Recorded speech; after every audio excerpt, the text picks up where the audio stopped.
बच्चों, क्लास शुरू करते हैं। आज कोई बदमाशी नहीं करेगा। आज मैं आप सभी को अकबर और बीरबल की कहानी सुनाऊंगा। एक वक्त की बात थी जब बादशाह अकबर ने ये प्रतियोगिता रखी थी कि उनके बगीचे के तालाब में ठंड के समय जो पूरी रात खड़ा रहेगा उसे बादशाह 10 अशर्फियां देंगे। और एक गरीब व्यक्ति ने बादशाह अकबर के इस चुनौती को स्वीकार किया और वो पूरी रात पानी में खड़ा भी रहा। और इस बात की पुष्टि बादशाह अकबर के सिपाहियों ने की जो पूरी रात जागकर उस आदमी की निगरानी कर रहे थे। लेकिन बादशाह अकबर को इस बात पर यकीन नहीं हुआ और उन्होंने उस व्यक्ति से पूछा, आखिर तुमने ये किया कैसे? तो उस व्यक्ति ने बादशाह को जवाब दिया कि हुजूर, शुरू में तो मुश्किल लगा, लेकिन थोड़ी देर बाद उसको कुछ दूर पे एक दिया नजर आया। बस उस दिया को देखते देखते उसका समय निकल गया और वो पूरी रात ठंडे पानी में खड़ा रह गया। बस ये बात सुनकर बादशाह अकबर ने अपने सिपाहियों को आदेश दिया कि इस व्यक्ति को महल से बाहर निकाल दो, क्योंकि ये व्यक्ति उस दिए की गर्मी की वजह से उस तालाब में रात भर खड़ा रह पाया, नहीं तो ये नहीं रह पाता। लेकिन ये बात बीरबल को बिल्कुल नहीं भाई। दूसरे दिन फिर दरबार लगा, लेकिन उस दरबार में बीरबल उपस्थित नहीं था। बादशाह अकबर ने सिपाहियों को भेजकर ये पता लगाने की कोशिश की कि बीरबल कहाँ है। तो सिपाहियों ने बादशाह को बताया कि बीरबल खिचड़ी बना रहे हैं। काफी समय बीत जाने के बाद भी बीरबल दरबार नहीं पहुंचे। ये बात बादशाह अकबर को अजीब लगी कि खिचड़ी बनने में इतना समय तो नहीं लगता है। इसीलिए बादशाह अकबर खुद बीरबल के घर पहुंचे, ये देखने कि आखिर बीरबल कर क्या रहे हैं। वहां जाकर उन्होंने देखा कि बहुत ऊंचाई पर एक हांडी लगी हुई है जिसमें खिचड़ी है और आग उससे काफी नीचे है। तो उन्होंने बीरबल से पूछा, अरे बीरबल, ये क्या कर रहे हो तुम? तो बीरबल ने बादशाह अकबर को जवाब दिया, हुजूर, मैं खिचड़ी बना रहा हूँ। तो बादशाह ने हंसते हुए बोला, बीरबल, तुम्हें क्या हो गया है? इस तरीके से तो खिचड़ी कभी नहीं बन पाएगी, क्योंकि तुमने आग से इतनी ऊंचाई पर हांडी रखा है। हांडी को आग के पास में रखो, तब जाकर खिचड़ी बनेगी।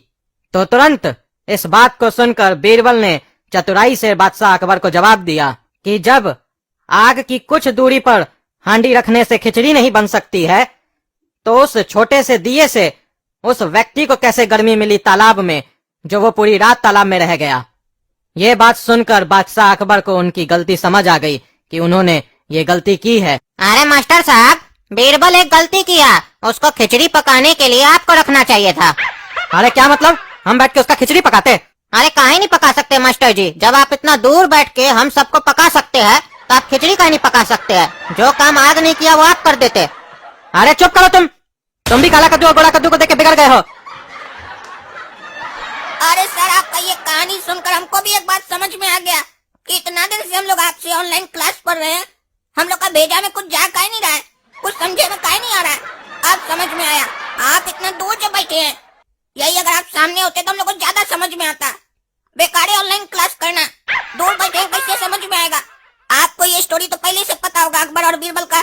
आपको ऑनलाइन क्लास में पढ़ाते वक्त ये नहीं समझ में आया कभी भी कि बच्चा लोग को इतना दूर से पढ़ेंगे तो कैसे बुद्धि उस लोग का खुलेगा, कैसे समझ में आएगा मेरा बात? अरे तुम तो हर बात पे मजाक करता है, क्लास में कुछ न कुछ बकवास करते रहता है। कहे थे ना आज मजाक नहीं चलेगा। इतना अच्छा खासा कहानी सुना रहे थे, बीच में बकबक करने लग गए। वो अलग बात है, ये अलग बात है। तुमको हमारा आवाज नहीं सुनाई दे रहा है तो काहे नहीं जाएगा दिमाग में? सही से पढ़ोगे तब ना दिमाग में जाएगा। दिन भर खाली फालतू चीज सब सोचोगे तो पढ़ाई में ध्यान कैसे लगेगा तुम्हारा? अरे मास्टर जी, काला कद्दू को छोड़िए, ये तो दिन भर बकवासें करते रहता है। मेरे पास एक बहुत इम्पोर्टेंट सवाल है जो हमको आपसे पूछना था, उसका जवाब दीजिए तो मास्टर जी।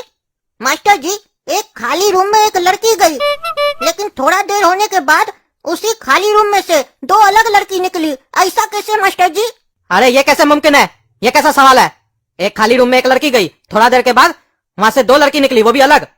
पागल हो क्या? क्या सवाल कर रहे हो? अरे मास्टर जी, हम पागल नहीं है, हम अपना आँख से देखे है। कहाँ पे देखे हो? अरे मास्टर जी, उससे आपको क्या मतलब है? हम कहाँ देखे है, आप बताइए ना। अरे पहले से ही उस रूम में लड़की बैठी होगी। अरे नहीं मास्टर जी, पूरा रूम खाली था, कोई नहीं थी। अरे ऐसा हो ही नहीं सकता है। उल्टा सीधा तुम सवाल करता है क्लास में। सही से बताओ, सही सवाल कर रहे हो कि फिर बकवास कर रहे हो? अरे मास्टर जी, बिल्कुल सही सवाल कर रहे हैं। हम एक बार नहीं कई बार देखे है कि जाती एक लड़की है, आती 2 लड़की है, वो भी अलग। कभी कभी तो 3-4 आ जाती है अलग अलग। और एक और चीज बताए मास्टर जी, कई बार तो उसमें से लड़का या अंकल भी निकल के आ जाते हैं।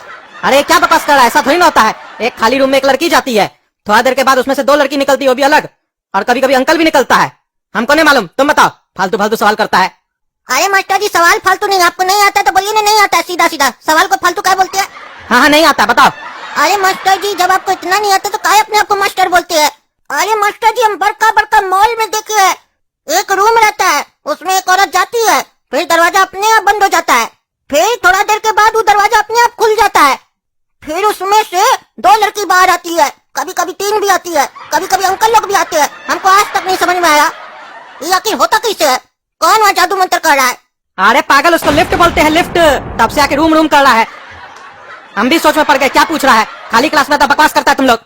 अरे मास्टर जी वो तो हमको भी पता है कि उसको लिफ्ट कहते हैं, हम तो बस आपसे मजाक कर रहे थे, देख रहे थे आपको अक्ल है कि नहीं, लेकिन देख लिए आपको अक्ल नहीं है। जी जी जी जी चलो रे सब चलो, नहीं पढ़ना मास्टर जी से, मास्टर जी को अक्ल नहीं है।